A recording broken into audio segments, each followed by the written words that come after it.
بسم الله الرحمن الرحيم رب زدنا علما رب يسر ولا تعسر وتمم بالخير وبك نستعين برسول الله صلى الله تعالى عليه وعلى آله وأصحابه وبارك وسلم.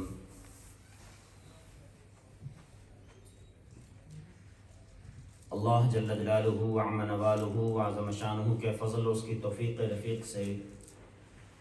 آج 14ویں پارے کا تفسیری خلاصہ بیان کیا جائے گا. اللہ کریم کی بارگاہ میں دعا ہے کہ اللہ کریم ہم سب کو قرآن پاک کی تعلیمات کو سمجھنے کی اور ان پر عمل پیرا ہونے کی توفیق عطا فرمائے. 14ویں پارے کی پہلی آیہ کریمہ کا شان نزول حدیث پاک کے اندر اس طرح سے آیا ہے کہ اہل جہنم جب جہنم میں جمع ہوں گے تو جہنمی ان گناہگار مسلمانوں پر طعن کریں گے کہ تم تو مسلمان تھے پھر بھی ہمارے ساتھ جہنم میں جل رہے ہو. پھر اللہ تبارک و تعالی اپنے کرم سے گناہگار مسلمانوں کو جہنم سے نکال کر جنت میں داخل فرمائے گا. تو پھر کافر یہ کہیں گے، تمنا کریں گے کہ کاش ہم بھی مسلمان ہوتے تو اس مرحلے پر ہم بھی نجات پا لیتے. یعنی اہل ایمان کے لیے آخر کار جنت ہے اور جہنم سے آزادی ہے، جہنم سے چھٹکارا ہے. ایمان ہونا شرط ہے، اللہ کی ذات پر ایمان ہونا شرط ہے. اس کے بعد انسان کے اعمال ہیں، اس کے مطابق انسان کو اس کی جزا دی جائے گی. لیکن ایمان نہ ہو تو انسان جتنے بھی اعمال کر لے اس کے اعمال کسی کام کے نہیں ہیں. یہی وجہ ہے کہ یہاں پر یہ بات نظر آ رہی ہے کہ کافر یہ کہیں گے کہ کاش ہم بھی مسلمان ہوتے تو آج ہمیں بھی اللہ تبارک و تعالی اس جہنم سے بچا کر جنت میں داخل فرما دیتا. چونکہ مسلمان وہاں پر رہ رہے ہوں گے اور کافروں کے اوپر پہلے طعن کریں گے کہ تم تو مسلمان تھے پھر بھی ہمارے ساتھ جہنم میں ہو. جب اللہ تبارک و تعالی اپنے فضل سے، اپنی توفیق سے، اپنے کرم سے جو ہے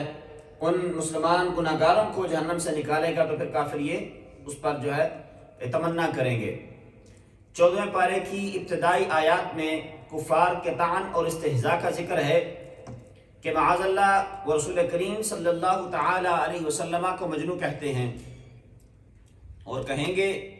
کہ اگر آپ سچے ہیں تو فرشتوں کو ہمارے سامنے لا کر دکھائیں. ایسے دعوے یا ایسا استہزاء پہلے بھی آپ نے سماعت فرمایا کہ پچھلی آیات کے اندر، پچھلی صورتوں کے اندر، پچھلے پاروں کے اندر بھی کئی مرتبہ کافروں کا یہ استہزاء اور رسول اللہ صلی اللہ تعالی علیہ وسلم کو تکلیف دینے کے لیے اور ماذ جو ہے ایمان سے انکار کرنے کے لیے، حق کو نہ ماننے کے لیے اس طرح کے بہانے بنانا اور اس طرح کے جو ہے فرمائشوں کا اظہار کرنا.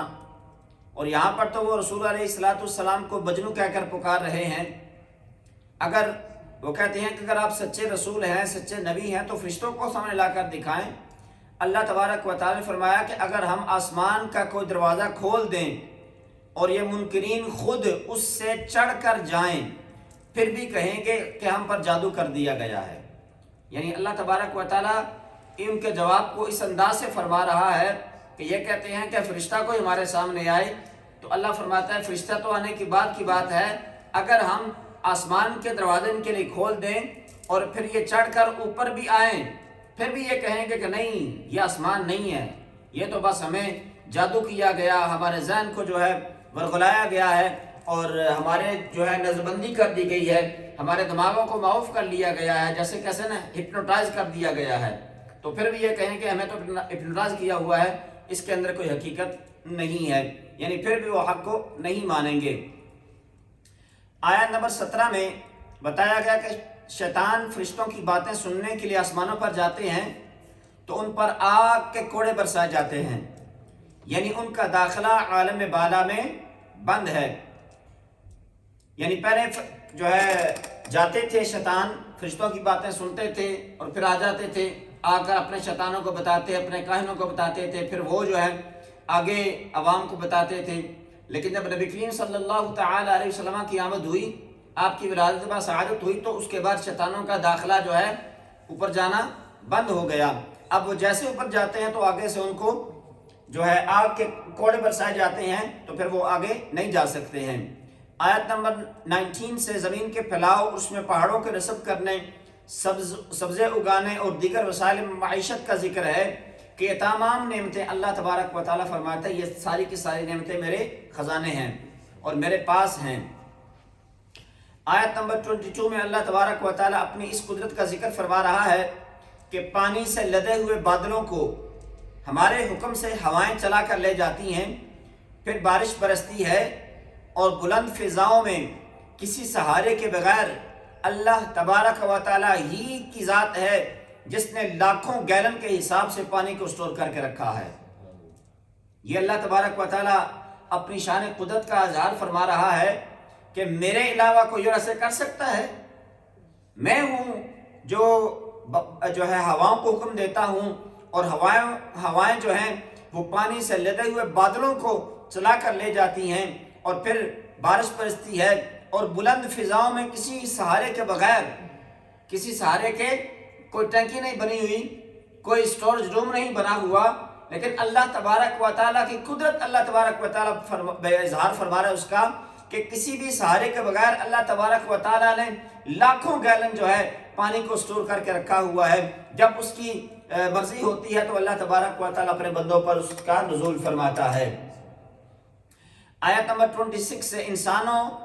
اور جنوں کے جوہر تخلیق کو بیان کیا کہ انسان کی پیدائش کہاں سے ہے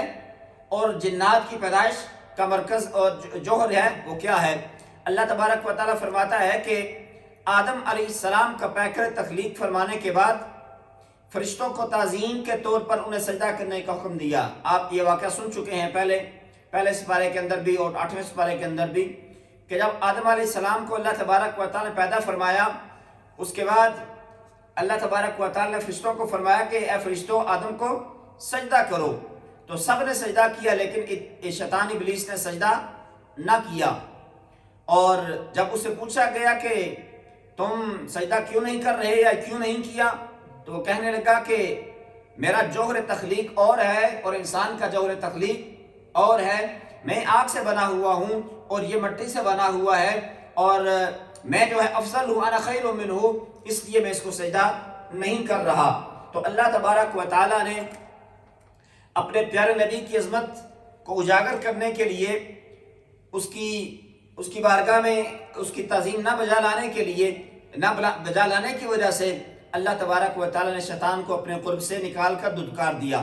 اور قیامت تک اس پر لعنت ہوتی رہے گی۔ جب شیطان دھتکارا گیا تو شیطان نے دھتکارے جانے کے بعد قیامت تک کے لیے مہلت طلب کی کہ مجھے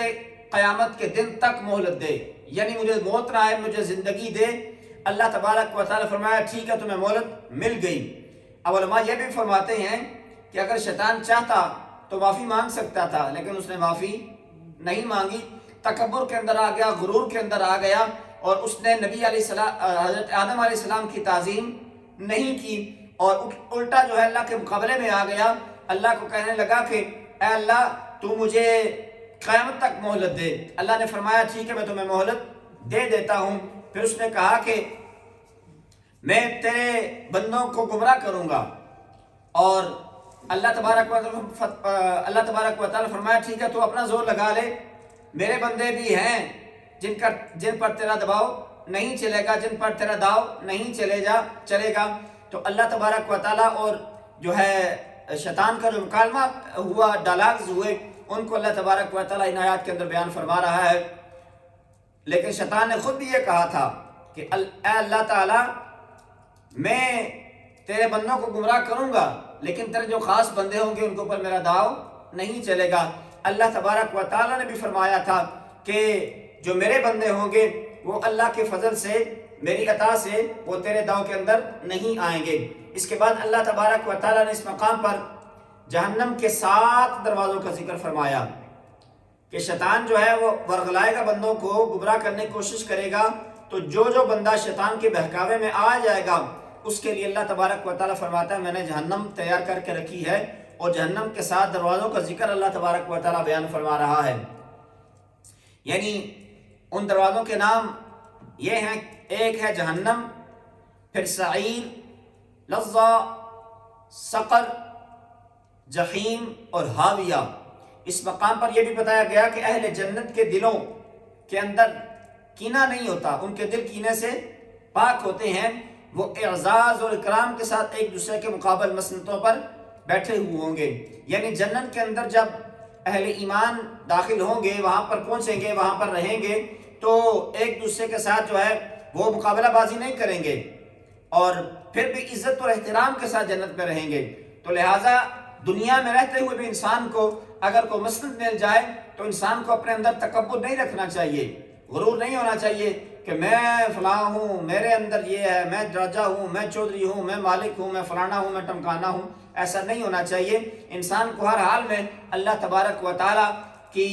خوف سے اور اللہ تبارک و تعالیٰ کی بارگاہ میں عاجزی کے ساتھ رہنا چاہیے، اور آپس میں ایک دوسرے کے ساتھ بھی محبت اور عاجزی والا معاملہ رکھنا چاہیے۔ اللہ تبارک و تعالیٰ کو یہ بہت بڑی پسند ہے، کیونکہ اللہ تبارک و تعالیٰ عاجزی سے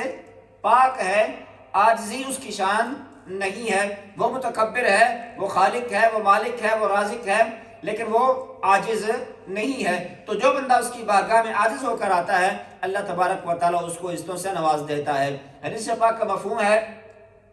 کہ جو بندہ اللہ تبارک و تعالیٰ کی رضا کے لیے، اللہ تبارک و تعالیٰ کے حکم کی بجا آوری لاتے ہوئے عاجزی اختیار کرتا ہے، وہ جھکتا ہے اللہ کی بارگاہ میں، اللہ تبارک و تعالیٰ وہ جتنا ہی اللہ کی بارگاہ میں جھکتا ہے، اللہ تبارک و تعالیٰ اتنا ہی اس کو عزتوں سے نوازتا چلا جاتا ہے۔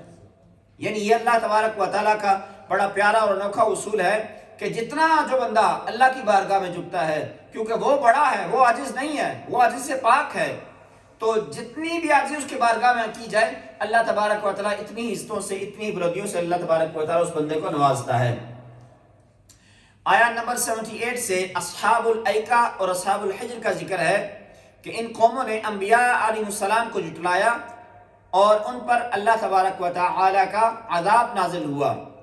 آیت نمبر 88 سے قرآن مجید کی نعمت اور سورۃ فاتحہ کا خاص طور پر ذکر ہے کہ اللہ تبارک و تعالیٰ نے تمہیں یہ سورۃ فاتحہ کی عظیم نعمت اور قرآن کریم کی عظیم نعمت آپ کو عطا فرمائی ہے، اور اس کی عظمت کا بیان فرماتے ہوئے، اس کی عظیم نعمت کا ذکر فرماتے ہوئے اللہ تبارک و تعالیٰ اس کو ان آیات کے اندر بیان فرما رہا ہے۔ اس کے بعد سورہ نحل کا آغاز ہے۔ آیت نمبر 5 سے چوپایوں کی پیدائش کا ذکر ہے،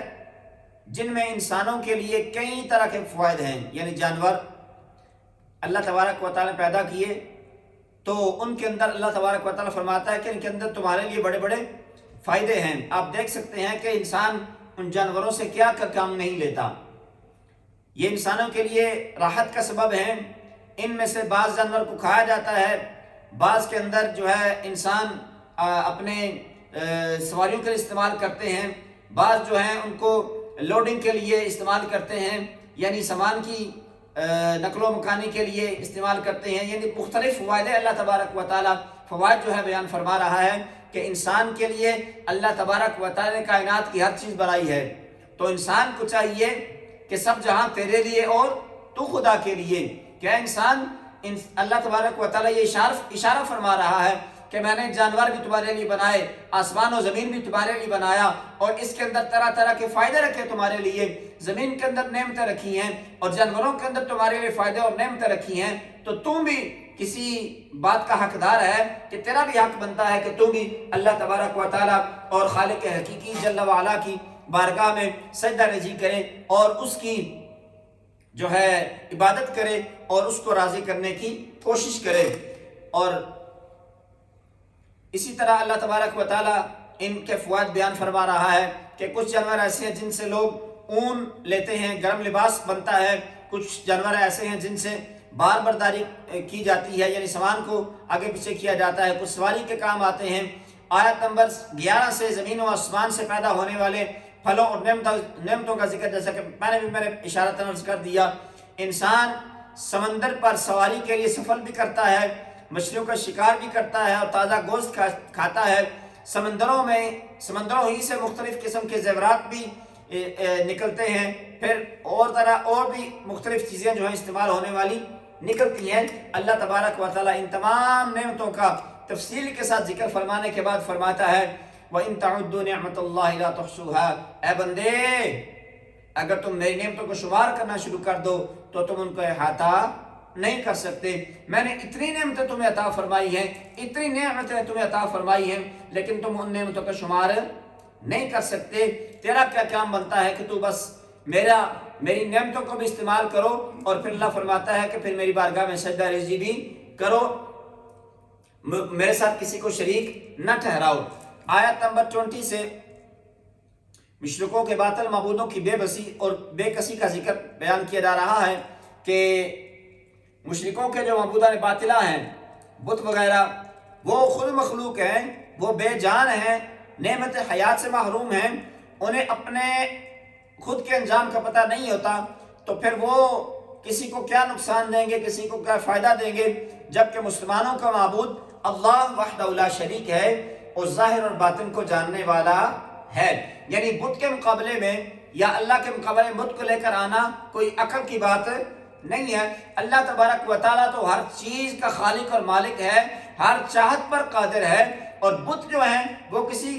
کے نہ کوئی فائدے دے سکتے ہیں نہ کوئی نقصان دے سکتے ہیں، تو پھر تم ان کی پوجا کیوں کرتے ہو؟ وحدہ لا شریک ذات اللہ تبارک و تعالیٰ کی ذات ہے، تو انسان کو چاہیے اسی کو رب مانے اور اسی کو معبود مانے اور اسی کی بارگاہ میں سجدہ ریزی کرے اور اسی کی عبادت کرے۔ آیت نمبر 25، اس کے اندر یہ بیان کیا جا رہا ہے کہ جو لوگ گمراہوں کے رہنما ہیں، جو لوگ گمراہوں کے رہنما ہیں، وہ اپنے گناہوں کا بوجھ بھی اٹھائیں گے، اور جن کو انہوں نے گمراہ کیا ان کا بھی وبال ان پر ہوگا۔ یعنی بندہ یہ نہ سوچے کہ میں نے یہ غلط کام کیا ہے، پھر ایک دو لوگوں کو اس غلط کام کے اوپر لگا دیا، تو جتنے لوگ اس کی وجہ سے اس غلط کام کو کرتے رہیں گے، قیامت تک جب تک اس کو سٹاپ نہیں کیا جائے گا، اس کام کو جس کی وجہ سے جس بندے کی وجہ سے لوگوں نے وہ کام غلط شروع کیا، جتنے سارے لوگ گناہ کریں گے ان ساروں کا گناہ جمع کر کے اس بندے کو بھی اس کو سزا ملے گی۔ وہ خود بندہ جو گناہ کر رہا ہے اس کو بھی، اور اس کی وجہ سے جتنے لوگ گناہ کریں گے اس سارے کا وبال جو ہے اس بندے پر آئے گا۔ پھر اللہ تبارک و تعالیٰ نے اہل ایمان اور اہل تقوی اور اہل ایمان کی عطا کی جانے والی نعمتوں کا ذکر فرمایا کہ ان کی وفات کے وقت فرشتے ان کی پاکیزہ روحوں کا استقبال کریں گے اور ان پر سلام بھیجیں گے۔ یعنی ایمان والا اور تقوی والا بندہ جب اس دنیا سے جاتا ہے تو اللہ تبارک و تعالیٰ کی رحمت کے فرشتے اس کو بڑی عزت کے ساتھ، بڑے اکرام کے ساتھ لینے کے لیے اس کی روح کو آتے ہیں، اور جب وہ آتے ہیں تو اس کی روح کا استقبال بھی کرتے ہیں، ان پر سلام بھی بھیجتے ہیں۔ آیت نمبر 40 میں اللہ تبارک و تعالیٰ نے اپنی قدرت کی جلالت کو اس طرح بیان فرمایا کہ ہم جب کسی چیز کا ارادہ کرتے ہیں تو کن فرماتے ہیں کہ ہو جا، تو وہ چیز ہو جاتی ہے۔ علماء فرماتے ہیں کہ اللہ تبارک و تعالیٰ کن کا بھی محتاج نہیں ہے، لیکن کن جو ہے سمجھانے کے لیے کہا جا رہا ہے، یعنی کن سے بڑھ کر اور کیا، کن سے بھی اللہ تبارک و تعالیٰ کائنات کو معرض وجود میں لا سکتا ہے، جو چاہے وہ کر سکتا ہے، لیکن علماء فرماتے ہیں یہ سمجھانے کے لیے ہے، ورنہ اللہ تبارک و تعالیٰ کن کا بھی محتاج نہیں ہے۔ اللہ تبارک و تعالیٰ ارادہ فرماتا ہے تو ہر چیز معرض وجود میں آ جاتی ہے جو وہ چاہتا ہے۔ آیت نمبر 43 سے نبی کریم علیہ الصلوۃ والسلام کو یہ فرمایا جا رہا ہے کہ آپ سے پہلے بھی ہم نے مردوں کو رسول بنایا تھا جن کی طرف ہم وحی کرتے تھے اور حقانیت کے دلائل اور کتابیں بھی بھیجیں۔ اے رسول، ہم نے آپ کی طرف بھی قرآن نازل کیا تاکہ آپ لوگوں کو ہمارے وہ احکامات وضاحت کے ساتھ بتائیں جو ان کی طرف اتارے گئے ہیں۔ قرآن کریم نے یہ بھی فرمایا کہ جو کچھ تم نہیں جانتے وہ اہل علم سے پوچھ لو، یعنی اپنی طرف سے جو ہے بندے کو مسائل کا یا جو ہے اپنے عقل کے حساب سے نہیں سوچنا چاہیے کہ نہیں یہ مسئلہ ایسے نہیں، ایسے ہونا چاہیے۔ اگر مسئلے کا پتہ نہ ہو کسی چیز کی سمجھ نہ آ رہی ہو تو اگر اس مسئلے کو جاننے والا کوئی ہے، اہل علم یا اہل قرآن ہے، تو انسان کو چاہیے کہ ان سے مسئلہ پوچھ لیا جائے اور اپنی طرف سے جو ہے غلط بیانی نہیں کرنی چاہیے۔ آیت نمبر 48 سے اللہ تبارک و تعالیٰ نے اس عمل کو بیان فرمایا کہ کائنات کی ہر چیز اللہ تبارک و تعالیٰ کی بارگاہ میں مصروف عبادت ہے۔ پہلے بھی میں نے عرض کیا تھا کہ ایک انسان اور جن ہے جو اللہ تبارک و تعالیٰ کی نافرمانی کرتا ہے، ورنہ کائنات کی ہر چیز اللہ تبارک و تعالیٰ کی عبادت میں مصروف ہے، سارے کے سارے اللہ تبارک و تعالیٰ کی بندگی کرتے ہیں اور تابعداری کرتے ہیں، یہاں تک کہ چیزوں کا سایہ جو دائیں اور بائیں جھکتا ہے وہ بھی اللہ تبارک و تعالیٰ کو سجدہ کر رہا ہوتا ہے۔ یعنی جو سایہ، جو شیڈ ہوتا ہے انسان کا یا جو چیزوں کا شیڈ ہے، وہ اس کا جو دائیں بائیں ہونا ہوتا ہے، موونگ جو اس کے اندر ہوتی ہے، وہ بھی ایک اللہ تبارک و تعالیٰ کی ذات کو سجدہ کرنے کی طرح ہوتا ہے۔ اللہ اکبر۔ آیت نمبر 57 سے اس بات کو بیان کیا جا رہا ہے کہ مشرک اللہ تبارک و تعالیٰ کی طرف بیٹیوں کی نسبت کرتے ہیں، اور اللہ تبارک و تعالیٰ ان تمام نسبتوں سے پاک ہے، وہ سبحان ہے، وہ لا شریک ہے۔ اللہ تبارک و تعالیٰ فرماتا ہے کہ ان کا اپنا حال یہ ہے کہ اگر ان کو بیٹی کی پیدائش کی خبر دی جائے تو ان کے چہرہ کالا پڑ جاتا ہے اور غصے سے بھر جاتے ہیں، بیٹی کی پیدائش کی خبر کو برا جانتے ہیں، اپنی قوم سے چھپتے پھرتے ہیں کہ بیٹی کو ذلت اٹھا کر زندہ رکھیں یا رسوائی سے بچنے کے لیے اسے زندہ درگور کر دیں۔ اللہ اکبر۔ آپ اندازہ لگائیں کہ رسول اللہ علیہ السلام کی آمد اور قرآن کے نزول سے پہلے لوگوں کے کیا معاملات تھے۔ اس سے معلوم ہوتا ہے کہ جس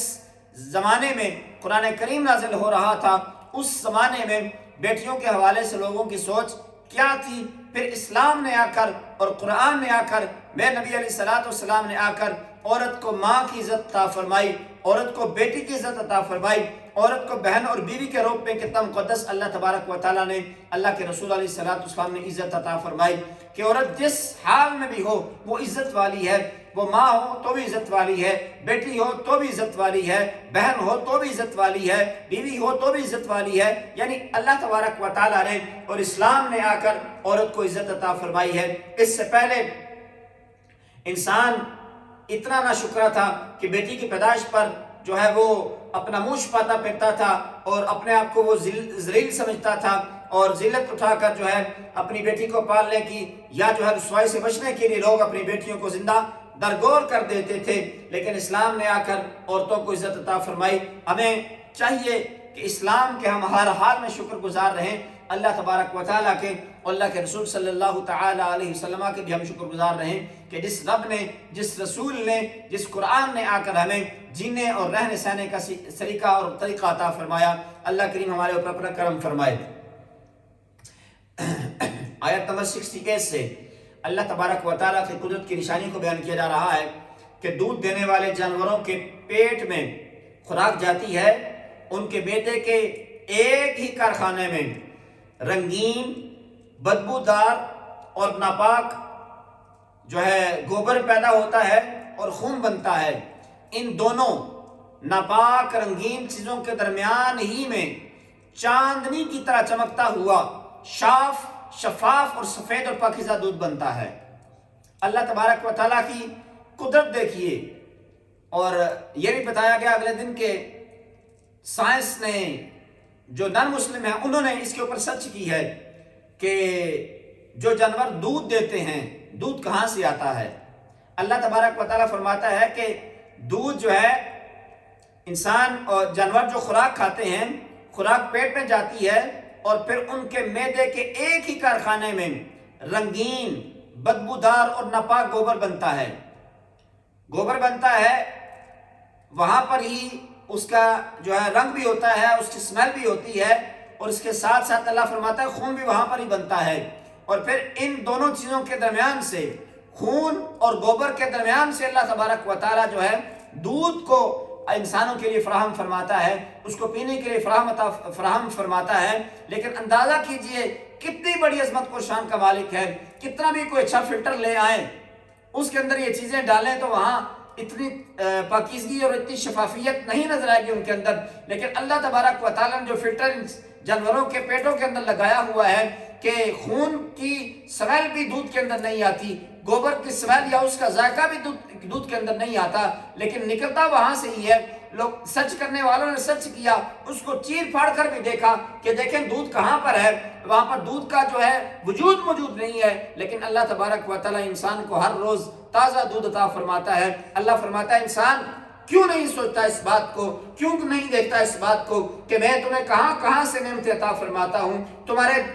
گمان کے اندر بھی یہ بات نہیں ہوگی کہ اس گوبر سے اور اس خون سے، اس کے درمیان سے اس دودھ کو گزار کر اللہ تبارک و تعالیٰ تمہارے لیے پیش فرمائے گا، اور کتنا حسین اور کتنا ذائقہ دار دودھ ہوگا۔ اللہ فرماتا ہے خالصاً سائغاً للشاربین، کہ انسان پیتا ہے تو مزے سے پیتا ہے اور پینا اس کے لیے آسان ہوتا ہے۔ یعنی جب انسان دودھ پیتا ہے تو انسان کو ذائقے کے اندر کوئی کسی قسم کا جو ہے ڈیفرنس اس کو نظر نہیں آتا کہ اس کے اندر شاید خون کا ذائقہ ہوگا، حالانکہ خون سے گزر کے آیا ہے، وہ خون کی سمیل ہوگی حالانکہ خون سے گزر کے آیا ہے، اور اسی طرح گوبر سے گزر کے آیا ہے، لیکن کسی قسم کی کوئی سمیل یا کسی قسم کا کوئی اور ذائقہ نہیں ہے۔ یہ اللہ تبارک و تعالیٰ کی قدرت ہے۔ انسان کو پھر بھی سوچنے کی ضرورت ہے، سمجھنے کی ضرورت ہے کہ انسان کو اللہ تبارک و تعالیٰ اپنی نعمتیں کہاں کہاں سے عطا فرماتا ہے۔ آیت نمبر 68 سے شہد کی مکھی کا ذکر ہے کہ اللہ تبارک و تعالیٰ نے اس چھوٹی سی مخلوق کو پہاڑوں، درختوں اور چھپروں میں اپنا مستحکم گھر بنانے کا شعور عطا فرمایا۔ مخلوق ہے چھوٹی سی، لیکن اللہ تبارک و تعالیٰ نے اس کو یہ سمجھ عطا فرمائی، شعور عطا فرمائی کہ وہ گھروں کے اندر یا درختوں میں یا پہاڑوں میں یا کسی بھی جگہ پر اپنا چھتا بناتے ہیں تو وہ ایک مضبوط ترین چھتا ہوتا ہے، اس کو توڑنے کے لیے انسان کو کتنی کوشش کرنی پڑتی ہے۔ یہ اللہ تبارک و تعالیٰ نے ہی اس مکھی کو یہ جو ہے شعور عطا فرمایا ہے۔ پھر اللہ فرماتا ہے کہ شہد کی مکھی طرح طرح کے پھولوں کا رس چوس کر آتی ہے اور اس کے معدے کے کارخانے میں شہد بنتا ہے، جس میں اللہ تبارک و تعالیٰ فرماتا ہے انسانیت کے لیے ہم نے شفا رکھی ہے۔ یہاں پر بھی اندازہ لگا لیں کہ جو ہے شہد کی مکھی طرح طرح کے پھولوں کو اکٹھا کرتی ہے، اس کا رس چوستی ہے، پھر وہ اس کے معدے میں جاتا ہے، پھر اس کے معدے سے اللہ تبارک و تعالیٰ انسان کے لیے شہد عطا فرماتا ہے۔ یہ بھی اللہ تبارک و تعالیٰ کی عظیم ترین اور عجیب ترین نعمت ہے، عظیم اور عجیب ترین نعمت ہے انسانیت کے لیے۔ اللہ تبارک و تعالیٰ فرماتا ہے اس کے اندر شفا ہے۔ آیت نمبر 75 سے اللہ تبارک و تعالیٰ ایک مثال بیان فرما رہا ہے کہ ایک مجبور اور بے اختیار غلام ہے جو کسی چیز کا مالک نہیں، دوسرا وہ ہے جس کے پاس رزق فراوانی ہے اور ظاہراً اور پوشیدہ طور پر اس میں سے خرچ نہیں کرتا ہے۔ اس طرح ایک شخص گونگا ہے اور وہ کام نہیں کر سکتا، اپنے مالک پر بوجھ بنا ہوا ہے، جہاں بھی اسے بھیجا جائے کوئی خیر کی خبر نہیں لاتا۔ دوسرا وہ شخص جو راہ راست پر ہے، نیکی کا حکم دیتا ہے۔ کیا یہ دونوں برابر ہو سکتے ہیں؟ یعنی کہ وہ برابر نہیں ہو سکتے۔ یعنی جب بے اختیار اور با اختیار، بے فیض اور فیض رساں بندے برابر نہیں ہو سکتے، تو اللہ تبارک و تعالیٰ ان مثالوں کے ذریعے انسان کو سمجھانا چاہتا ہے۔ تو انسان اگر دو بندے جو ہیں وہ برابر نہیں ہو سکتے، جو فائدہ دینے والا اور جو نقصان دینے والا ہے، جو بندے ہیں دونوں اگر وہ فائدے مند ہیں اور ایک بندہ جو ہے وہ فائدے مند نہیں ہے، یہ دونوں برابر نہیں ہو سکتے، تو اللہ فرماتا ہے پھر یہ تم کیا سوچتے ہو کہ بت اور اللہ کیسے برابر ہو سکتا ہے؟ پھر بت اور جو ہے اللہ بھی برابر نہیں ہو سکتا۔ اللہ تبارک و تعالیٰ کی اپنی شان ہے اور بتوں کی تو کوئی حیثیت ہی نہیں ہے، وہ نہ فائدہ دے سکتے ہیں نہ نقصان دے سکتے ہیں، وہ صرف اور صرف انسان کو رب العالمین سے دور کر سکتے ہیں۔ یعنی ایک مثال کے ذریعے اللہ تبارک و تعالیٰ انسان کی توجہ اس طرف لا رہا ہے۔ اگلی آیت کے اندر اللہ فرماتا ہے کہ قیامت پلک جھپکنے یا اس سے بھی کم وقت میں کام ہو جائے گی۔ ہم سوچتے ہیں کہ ابھی وقت پڑا ہوا ہے، ہماری زندگی ہے، یہ ہے وہ ہے، یہ ہوگا وہ ہوگا، ایسا ہوگا ویسا ہوگا، پھر قیامت آئے گی۔ اللہ فرماتا ہے قیامت تو پلک جھپکنے، یعنی ہم آنکھ جھپکتے ہیں، اس اتنی دیر میں یا اس سے بھی کم وقت میں اللہ تبارک و تعالیٰ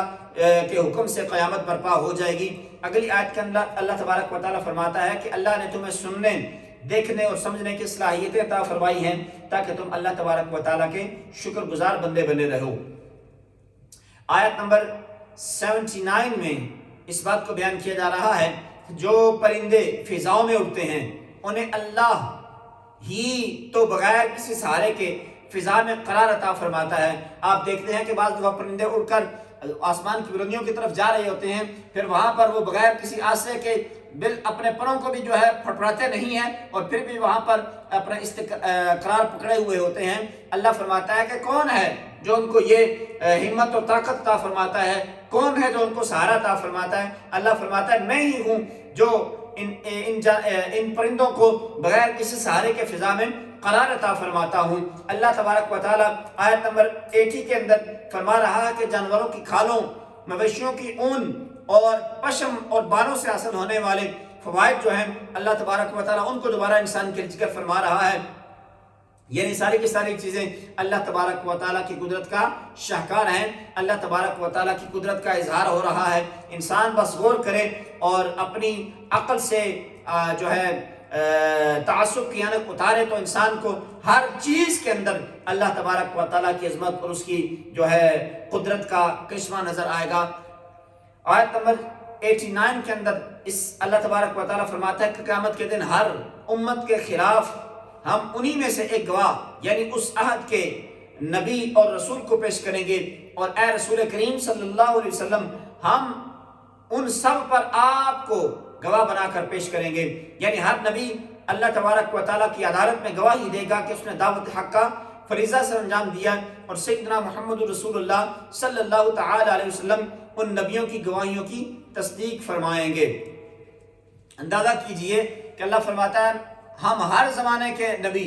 یعنی جتنے نبی ہم نے بھیجے ہیں ان انبیاء علیہ السلام کو اللہ تبارک و تعالیٰ فرماتا ہے کہ ہم کیا کریں گے، ہر امت کے خلاف جو ہیں نبیوں کو گواہ بنائیں گے، اور نبیوں کی گواہی کے اوپر گواہ کون ہوگا؟ جتنے بھی انبیاء علیہ السلام ہیں ان کی گواہی کے اوپر گواہ کون ہوگا؟ اللہ تبارک و تعالیٰ فرماتا ہے وَجِئْنَا بِكَ هَٰؤُلَاءِ شَهِيدًا، اے پیارے حبیب علیہ السلام ان نبیوں کی گواہی پر ہم آپ کو گواہ بنا کر پیش فرمائیں گے۔ یعنی اگر کوئی انکار کرے کہ فلاں نبی نے اپنی دعوت نہیں دی، اس نے دعوت حق کا فریضہ انجام نہیں دیا، تو اللہ تبارک و تعالیٰ فرماتا ہے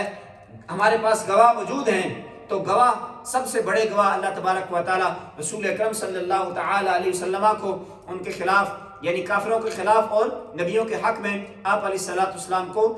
جو ہے بطور گواہ پیش کیا جائے گا قیامت کے دن۔ آیہ نمبر 90 قرآن کریم کی جامع آیات ہے، جامع الاحکام اس کو کہا جاتا ہے۔ یہ ایک ایسی آیت ہے جس کے اندر اللہ تبارک و تعالیٰ نے عدل و احسان، قرابت داروں کو جو ہے احسان کرنے کا اور ان کے ساتھ عدل کرنے کا، اور اللہ تبارک و تعالیٰ نے بے حیائی سے رکنے، برائی سے رکنے اور سرکشی سے رکنے کا اللہ تبارک و تعالیٰ حکم ارشاد فرما رہا ہے کہ، اور یہ آیت مبارکہ آپ سنتے رہتے ہیں اکثر جو ہے جمعے کے خطبے کے اندر پڑھی جاتی ہے، جب دوسرا خطبہ پڑھا جاتا ہے اس کے اینڈ کے اندر اس آیت کی تلاوت فرمائی جاتی ہے۔ اس کو جامع الاحکام کہا جاتا ہے، اس کے اندر اللہ تبارک و تعالیٰ نے بہت سے احکامات بیان فرمائے ہیں۔ آیہ نمبر 91 میں وعدے کی پاسداری کا حکم دیا اور قسمیں کھا کر توڑنے سے منع فرمایا کہ قسم کھا کر اس کو توڑنا نہیں ہے، جو تم وعدہ کرو اس وعدے کو پورا کرنا چاہیے۔ دنیاوی فائدے کے لیے یا دھوکے کے لیے قسمیں کھانے کو معیوب قرار دیا، یعنی صرف اور صرف دنیاوی فائدہ حاصل کرنے کے لیے قسم کھانا، یا جو ہے کسی کو دھوکہ دینا یا دھوکہ دینے کے لیے قسمیں کھانا، تو اللہ تبارک و تعالیٰ فرمایا کہ یہ درست نہیں ہے۔ قسم کھانی ہے تو کسی دینی فائدے کے لیے کھاؤ، اور جو ہے کسی کو فائدہ پہنچانے کے لیے قسم کھاؤ تو اس کا بھی فائدہ ہے۔ اللہ تبارک و تعالیٰ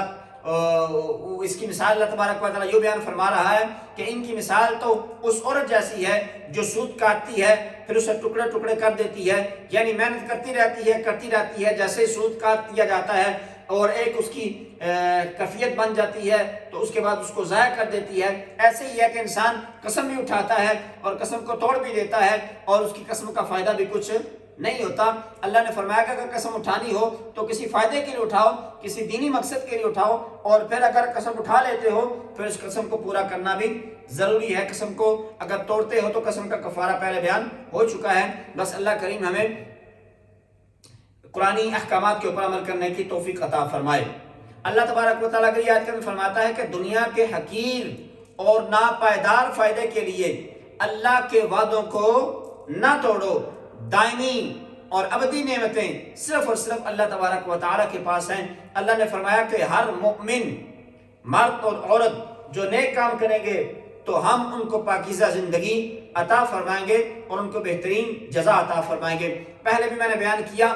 کافی مرتبہ کہ ایمان شرط ہے عمل کی جزا کے لیے، اگر ایمان نہیں ہوگا تو پھر کسی بھی عمل کی کوئی جزا انسان کو نہیں ملے گی۔ دنیا کے اندر تو مل سکتی ہے لیکن آخرت کے اندر اس کو کچھ نہیں ملے گا۔ آیت نمبر 98 سے یہ تعلیم دی جا رہی ہے کہ قرآن مجید کی تلاوت شروع کرنے سے پہلے اعوذ باللہ من الشیطان الرجیم پڑھنا چاہیے، اور آیت نمبر 103 سے اس بات کو بیان کیا جا رہا ہے کہ جب نبی امی کی زبان سے اعلیٰ ترین درجے کی فصاحت اور بلاغت کا حامل قرآن کا معجزہ جو ہے کفار مکہ کے سامنے پیش ہوا اور وہ اس بارے میں بار بار کے چیلنج کا جواب نہ دے سکے تو کہنے لگے کہ ان کو کوئی بشر یہ کلام سکھاتا ہے، اور ان کی دلیل کی کمزوری کا اندازہ اس بات سے ہو سکتا ہے کہ قرآن فصیح و بلیغ و عربی میں ہے، جس شخص کی طرف انہوں نے نسبت کی وہ عجمی ہے۔ یعنی اللہ تبارک و تعالیٰ فرماتا ہے کہ اے عقل کے اندھو، عقل استعمال کرو اپنی۔ تم یہ کہتے ہو کہ کوئی بندہ جو ہے نبی کریم علیہ السلام کو قرآن بنا کر دیتا ہے، اور جس بندے کی طرف تم نسبت کر رہے ہو تو عجمی ہے، اور نبی کریم علیہ السلام تو عربی ہیں، اور قرآن جو ہے عربی میں آتا ہے، تو عربی کو عجمی قرآن سکھائے گا یا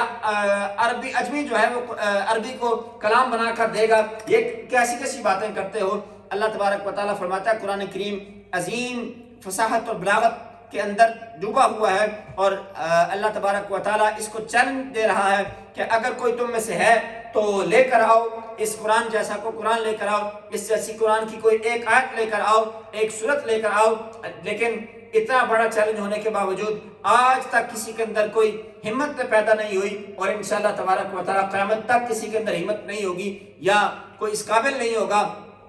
کہ وہ قرآن کے مقابلے میں کوئی ایک آیت بھی بنا کر لے آئے۔ آیت نمبر 106 میں ایک حکم بیان ہوا کہ اگر کوئی مسلمان کفار کے نرخے میں آ جائے اور کافر اسے قتل کرنے کی دھمکی دیں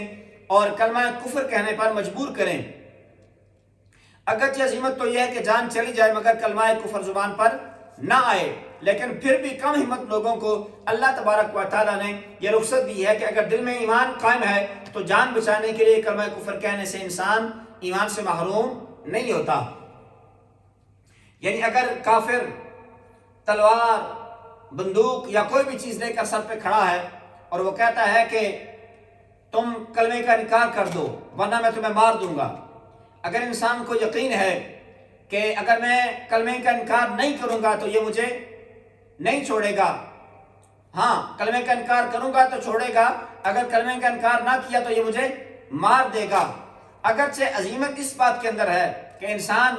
کلمے کے نام پر اور کلمے کی عزت کے لیے اللہ تبارک و تعالیٰ کی رضا حاصل کرنے کے لیے اپنی جان کا نذرانہ پیش کر دے، اس کی اجازت تو ہے، عظیمت تو یہی ہے، لیکن پھر بھی اللہ تبارک و تعالیٰ فرماتا ہے اگر دل کے اندر تمہارا ایمان سلامت ہے، دل کے اندر تمہارے ایمان موجود ہے، تو پھر اگر اپنی جان بچانے کے لیے اگر تم زبان سے کلمہ کفر کہہ دیتے ہو تو تمہارا ایمان پھر بھی سلامت رہے گا، تمہارے ایمان کے اندر کوئی خلل نہیں آئے گا جب تک تم دل سے جو ہے ایمان کو ختم نہ کرو، دل سے ایمان کی جو ہے انکار نہ کرو، اس وقت تک اللہ تبارک و تعالیٰ فرماتا ہے تمہارا ایمان قابل قبول ہے۔ آیہ نمبر 115 میں اللہ تبارک و تعالیٰ نے 4 محرمات قطعیہ کا ذکر فرمایا، یعنی جو چیزیں حرام ہیں ان چیزوں کو بیان فرمایا، وہ کافی کئی مرتبہ وہ پہلے بھی بیان ہو چکی ہیں۔ پھر اللہ تبارک و تعالیٰ فرماتا ہے اگر جان بچانے کے لیے ان حرام چیزوں میں سے جو حرام میں قطعی ہیں اگر ان کی ضرورت آ جائے جان بچانے کی حد تک ان کو استعمال کیا جا سکتا ہے، لیکن بھوک مٹانے کے لیے یا جو ہے چسکے لینے کے لیے یا نشہ کرنے کے لیے ان چیزوں کا استعمال جائز نہیں ہے۔ ہاں اگر انسان کی جان خطرے میں ہے اور اس کے پاس کوئی اور حلال فوڈ میسر نہیں ہے تو پھر انسان ان چیزوں کا استعمال کر سکتا ہے، لیکن اتنا کہ اس کی جان بچ سکے۔ آیت نمبر 119 کے اندر ایک بار پھر اس آیات کو بیان ہوا کہ اگر بندہ نادانی میں گناہ کر بیٹھے اور احساس ہونے پر سچے دل سے توبہ کرے تو اللہ تبارک و تعالیٰ توبہ کر کے جب بندہ نیکی پر کاربند ہو جاتا ہے تو اللہ تبارک و تعالیٰ انسان کے گناہوں کو معاف فرما دیتا ہے. یعنی گناہ ہو گیا انسان سے اور گناہ کے اوپر شرمندگی بھی ہو گئی، سچے دل سے توبہ بھی کر لی تو اللہ تبارک و تعالیٰ ضرور اس کے گناہوں کو معاف فرما دے گا. شرط یہ ہے کہ انسان شرمندہ ہو کر سچے دل سے توبہ کرے. آیت نمبر 120 سے لے کر آگے جو ہے یہ جو سلسلہ ہے، اس کو اللہ تبارک و تعالیٰ اس کے اندر حضرت ابراہیم علیہ السلام کی صفات کرینیہ کو بیان فرما رہا ہے کہ اپنی ذات کے اندر ایک امت تھے، توحید پر قائم اور شرک سے دور تھے، اللہ تبارک و تعالیٰ کی نعمتوں کے شکر گزار تھے اور اللہ تبارک و تعالیٰ نے انہیں صراط مستقیم کی ہدایت سے نوازا تھا. انہیں دنیا میں بھی اچھائی عطا فرمائی اور آخرت میں بھی اللہ تبارک و تعالیٰ نیکوکاروں میں سے ان کو اٹھائے گا، ان کو نیکوکاروں میں شامل فرمائے گا. آیت نمبر 130 کے اندر رسول اللہ صلی اللہ تعالی علیہ وسلم کو ملت ابراہیمی کی پیروی کا حکم عطا فرمایا گیا کہ آپ جو ہیں ابراہیم علیہ السلام کی جو ملت ہے، آپ کا جو مذہب ہے، اس کی پیروی کریں. آیت نمبر 125 کے اندر دعوت دین کے اسلوب کو بیان کیا گیا کہ اپنے رب کی راہ کی طرف جو ہے اگر تم بلانا چاہتے ہو تو حکمت اور عمدہ نصیحت کے ساتھ بلاؤ. اگر بحث کی نوبت آئے تو احسن طریقے سے حجت قائم کرو اور مشکلات میں صبر اور تحمل کا مظاہرہ کرو. اور کیوں کہ صبر کی توفیق اللہ تبارک و تعالیٰ کی عطا سے ملتی ہے اور اس کا بدلہ بھی اللہ تبارک و تعالیٰ ہی دیتا ہے. انسان یا جو ہے کوئی اور چیز اس کا بدلہ نہیں دے سکتی. اللہ تبارک و تعالیٰ انسان کو اس جو ہے صبر کا اور جو ہے اس کی جو مشکلات کے اوپر بندہ اس کا صبر کا دامن تھامے رکھتا ہے. اللہ تبارک و تعالیٰ اپنے فضل سے ہی انسان کو اس کا صلہ عطا فرماتا ہے اور توبہ کی توفیق، صبر کی توفیق اور شکر کی توفیق بھی اللہ تبارک و تعالیٰ کے فضل سے ہی ملتی ہے. بس انسان کو ہر حال میں اللہ تبارک و تعالیٰ کی بارگاہ میں یہ عرض کرتے رہنا چاہیے کہ یا اللہ ہمیں اپنا شکر گزار بندہ بنا کے رکھ، یا اللہ